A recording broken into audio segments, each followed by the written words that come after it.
How to connect Lovable to GoHighLevel. Hey everyone, welcome back to my YouTube channel. In this video, I'll show you exactly how to do so and link Lovable forms so that they send data automatically to a GoHighLevel. But first, if you want to follow along with the video, you can sign up for free for 30 days and also get bonuses from the description. So let's just go ahead and go back to the video. So the first thing that you will need to do is from the GoHighLevel tab of things, you just want to go ahead and go to your main dashboard and you will want to locate automation. Simply click on that and you are just going to go to workflows and create a workflow from scratch. Now the first thing, which is the trigger, we want to click on the plus icon to it and select the inbound webhook trigger. So just ensure you select that. If you don't find it right away, you can just go in and search for it. You should be able to see it right away.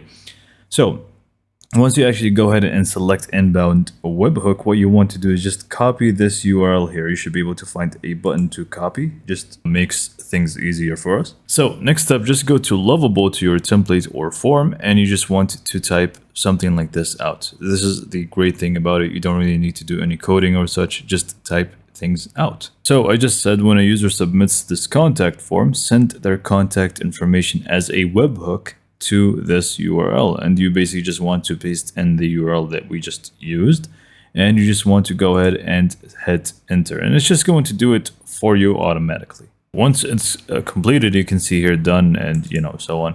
So what you want to do is basically just complete the workflow. So it really just depends on the workflow that you want to create, but mostly, like for example in this one, let me just delete this. Obviously you don't want to delete it, you just want to save it, but because it's just a test, I'm not going to do that.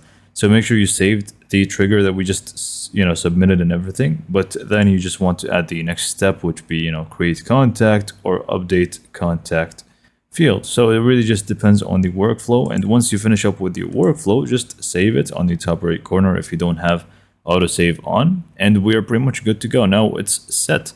So when someone submits the form from Lovable, it's just going to basically automatically be added to our GoHighLevel. So with that being said, this is pretty much it for this video. Hopefully you found it to be informative and helpful. And for more information, subscribe to my YouTube channel, and thank you for watching.